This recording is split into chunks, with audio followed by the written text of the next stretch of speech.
Alhamdulillah, kamar yadda dan uwa ya faɗa, wannan takaddamar ta dan taso kwana biyu, wanda ɗaya daga cikin malamai a wannan ƙasa tamu mai albarka ya kawo kuma ya yi istishhadi da istidlali da hadisin ashabul gari, wanda hadisin yana cikin sahih bukhari da muslim. Annabi sallallahu alaihi wasallama yana ba da labari na wasu mutane da suka gabace mu, mutum uku wanda suka samu kansu a cikin wani hali na kunci, suna tafiya cikin daji, hadari ya taso, ruwa ya fara sauka, sai suka shiga cikin wani kogo don su fake. To da Allah ya so ya jarraba su, sai ya turo wani dutse, sai ya zo ya rufe kofar kogon. To tabbas wannan dutse da ya rufe musu kofar kogo, su ba za su iya tura dutsen su fita ba. To a ƙarshe sai suka yanke shawara cewa to kun san muna cikin wani hali mawuyaci, muna cikin halin da in dai ba Allah ne ya fidda mu ba, to sai dai mu mutu anan. To sai a ƙarshe suka ce kowa ya yi tawassuli da wani kyakkyawan aikinsa don a samu mafita, a roƙi Allah da shi don Allah ya fitar da su daga halin da suke ciki. To shine sai annabi ya kawo abubuwan da suka yi tawassuli da shi din dukkaninsu. Daga cikinsu akwai wanda ya yi tawassuli da cewa ya kasance yana da wata 'yar dan uwan babansa, kazin ɗinsa kenan, 'yar baffansa, tana daga cikin mafi soyuwan mata a wajensa, yana son ta, yana ƙaunarta. To amma kuma sai Allah ya sa bai aure ta ba, sai ta je ta yi aure a wani waje. To duk da ta auri wani kuma bai daina son nata ba, yana ƙaunarta har da haka. To wata rana sai ta samu kanta cikin matsanancin hali na bukata na talauci da matsatsin rayuwa. To shine sai ta zo wajensa, shi kuma yana da kuɗi akan cewa ya taimaka musu. To sai yake ganin dama ta samu na ya biya bukatarsa a kanta. To shine ya nuna mata cewa ba zai taimake ta ba har sai ta ba da kanta gare shi. To shine a ƙarshe ta ƙi yadda. Daga baya kuma da matsatsi ta sake dawowa, ta ce ta amince ya bata kuɗin kuma ya biya bukatar. To har ya zo zai sadu da ita, sai ta yi masa wa'azi kamar yadda hadisi ya nuna. Ta ce ittaqillaha wa la tafuddal khatama illa bi haqqihi, ka ji tsoron Allah, kada ka bude zobe sai da haƙƙinsa, ko kada ka bude abin da yake rufaffe sai da haƙƙinsa, ma'ana dai kada ya zina da ita alhalin shi ba mijinta bane ba. To wannan yasa sai ya ji tsoron Allah, sai ya kyale ta kuma ya dauki kuɗin ya bata. To a ƙarƙashin wannan hadisin ne shi malam wanda ya yi bayani ya kawo maganganun malamai da suke cewa wannan ya nuna idan mace ta samu kanta a cikin halin kunci, to za ta iya yin haka, ta ba da kanta don ta samu abin da zai biya bukata. To amma me ake nufi da halin kunci? Wani irin kuncin? To duk da cewa akwai malaman da suka faɗi wannan din, maganar gaskiya akwai ta a ilimi. To amma kamar yadda muka sani, malamai suna faɗa ad-darura tubihul mahdhura wad-daruratu tuqaddaru bi qadariha. Daman larura a ka'ida ta musulunci tana iya halatta maka yin abin da musulunci ya haramta maka a asali. To amma fa larurar ba kowace ba, ita larura ana duba ta, ana kuma ganin gwargwadonta. Yanzu misali, haramun ne mutum ya ci mushe, haramun ne mutum ya sha giya, amma Allah madaukakin sarki ce a halin matsatsi da kunci na babu abincin da zaka ci kuma zaka iya rasa rayuwarka, to an halatta maka ka ci mushe dan ka kubutar da rayuwarka, kamar yadda Allah ya faɗa a cikin ayoyi masu tarin yawa. Ubangiji madaukakin sarki ce inna ma harrama alaikumul maitata wad-dama wa lahamal khinziri wa ma uhilla li ghairi llahi bi, sai ce fa man turra ghaira baghin wala adin fala ithma alayhi inna allaha ghafurur rahim. A wata ayar yace hurrimat alaykumul maytatu wad-damu wa lahamul khinziri wa ma uhilla li ghairi llahi bi wal munkhaniqatu wal mawqudatu wal mutaraddiyatu wan natihatu wa ma akala sabu illa ma dhakkaytum wa ma dhubiha ala an-nusub wa an tastaqsimu bil azlam zalikum fisq. har izuwa dai faɗin Allah madaukakin sarki fa man turra fi maqmasatin ghayra mutajanifin li ithmin fa inna allaha ghafurur rahim. Ma'ana dai halin tsanani da kunci wanda zai iya kaiwa rayuwa ta salwanta, to an halatta wa mutum ya ci mushe ko ya sha giya don ya kubutar da rayuwarsa ko ya ci jini.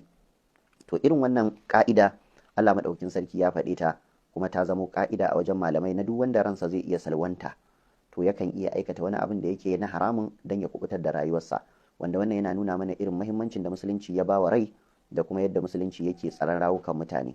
Yanzu mu kalli mafi girman zunubi shine shirka, amma a halin kunci da mutum zai iya rasa rayuwarsa, Allah ya halatta masa ya shirka don ya kubutar da rayuwarsa, kamar yadda Allah ya faɗa a ayat suratul nahl. Allah madaukakin sarki yace man kafara billahi min ba'di imanihi, sai yace illa man ukriha wa qalbuhu mutma'innun bil iman walakin man sharaha bil kufri sadran fa alaihim ghadabun min Allah wa lahum adhabun adhim. Allah madaukakin sarki yace duk wanda ya kafirce da Allah, ma'ana ya aikata shirka, min ba'di imanihi, bayan da yana mai imani, to lallai azaba tana nan tana jiransa. wa man yakfur bil imani, kamar yadda Allah ya faɗa wata ayar, faqad dalla sawa'a sabil, kamar yadda wata ayar yace wa man yartadid minkum an dinihi fa yamut huwa kafirun fa ulaika habitat a'maluhum, har izuwa karshe. To sai Allah ya ce illa man ukriha, sai dai wanda aka tirsasa shi yayi kafircin in ba haka ba za a kashe shi. Amma wa qalbuhu mutma'innun bil iman, lokacin da kuma aka tirsasa shin na ya kafirci a zahiri zuciyarsa tana cike da imani, to wannan Allah ya halatta masa yi wannan dan ya kubutar da rayuwarsa. Ire-iren waɗannan misalai suna nan da tarin yawa. To da haka akwai malamai da suka faɗi wannan dogaro da wancan hadisin, fahimta da wancan hadisin. To a lokaci guda kuma akwai malaman da suka ce haka ba zai yiwu ba. Annabi sallallahu alaihi wasallam ya kawo wannan labari ne na mutanen da suka gabace mu, kuma abin da shi labarin yake koyarwa shine abubuwan da ake yin tawassuli da su da kuma yadda tawassuli yake tabbatacce a shari'ar da ta gabata har ma a tamu shari'ar. Da haka waɗansu malamai suka ce wannan abin da ita wannan mata ta yi na farko ma tukuna bai faru ba, ballantana ya zama hujja, domin ta yi yunkurin ba da kanta don a bata abinci, to amma kuma sai hakan bai faru ba. Da haka ba ita mata ake so a nuna mana aikin ta ya zama darasi ba anan, a'a shi namijin da ya dage zai saba wa Allah amma kuma tsoron Allah daga baya ya shiga ransa, ya ji tsoron Allah ya zama bai saba wa Allah ba. To da haka wannan shine darasin. Da haka zai shiga karkashin faɗin Allah madaukakin sarki faɗin manzo Allah sallallahu alaihi wasallam wa rajulun da'atu mar'a zatu mansabin wa jamalin faqala inni akhafu Allah rabbal alamin, ko wani abu makamancin haka. Ma'ana mutumin da matar da yake so kuma wacce yake da sha'awarta ta ba da kanta gare shi dan yayi zina da ita, amma tsoron Allah kuma ya hana shi, irin abin da ya faru ga Annabi Yusuf alaihi salam, kamar yadda Allah ya ambata mana a cikin suratu Yusuf.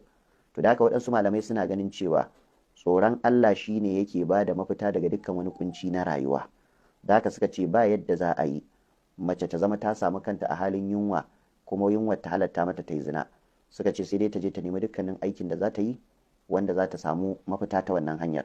In ma ta rasa wanda zai bata kyauta ko ya ta rasa wanda zai ranta mata, to ta je ta yi dukkanin wata sana'a, sannan ta ji tsoron Allah, domin a cikin tsoron Allah ne ake samun mafita. Tabbas akwai malaman da suka faɗi wannan don su kushi waccan magana ɗin. To amma a ƙarshe ko da a ce akwai wannan fatawar kuma akwai waccan, duka malamai sun faɗa. To malamai suna faɗa cewa li kulli maqamin maqal.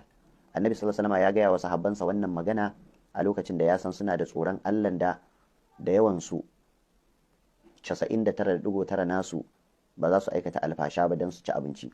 Domin kai ba ma sahabbai ba, larabawa tun a lokacin jahiliya kamar yadda muka sani suna gudun zina, ko mun tsananin talauci ko mun tsananin wahalar rayuwa sun gwammace su mutu da yunwa akan mace ta je ta bada kanta a yi zina da ita don ta ci abinci. Shi yasa aya ta sauka cikin suratul mumtahana, Allah madaukakin sarki yana gaya wa annabi sharuɗan da zai yi mubaya'a da shi ga mata muminai waɗanda suka musulunta daga Makka suka yi hijira suka taho Madina. Kamar da Imam Bukhari ya rawaito hadisi daga Ubada dan Samit, yace lokacin da matan Makka suka zo Madina dan su yi wa annabi mubaya'a, na Hindu bintu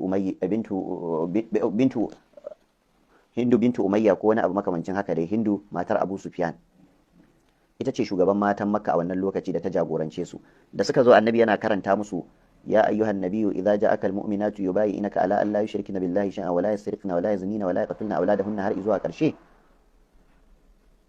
Da annabi ya zo daidai faɗin wala yaznina, ya kai wannan annabi idan mata mu'mine suka zo maka akan za su yi maka mubaya'a akan shiga addinin musulunci, to ga abin da zaka ce musu, Allah yushrikna billahi shay'an, kada su yi shirka, wala yaznina wala yasriqna, kada su yi sata, wala yaznina kuma kada su yi zina.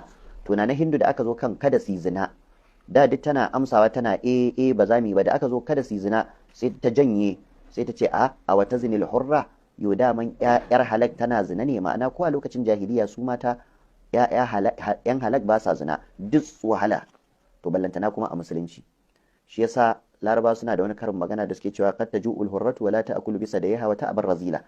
Ita ya duk yi wahalar da za ta shiga ko yunwa za ta kashe ta, ba ta yin zina dan ta ci abinci. To kaga wannan fatawa ta dace ne da irin wancan lokaci na irin wa'ancan kamammun mutane, ko da cewa akwai ta.